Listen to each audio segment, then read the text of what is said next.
Қазақстан Республикасы Қаржы Министрлігінің Мемлекеттік кірістер комитеті жалпыға бірдей декларациялау жүйесіне енген жеке тұлғалар 2022 жылдың 1 қаңтарынан 250 форма активтер мен міндеттемелер туралы декларацияны тапсырғаннан кейін кірістер мен мүлік туралы декларация ұсынулары қажеттігін хабарлайды.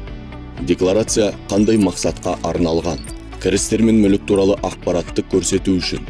Сондай-ақ мүлік сатып алуға арналған шығыстарды жабу көздері туралы мәліметтер.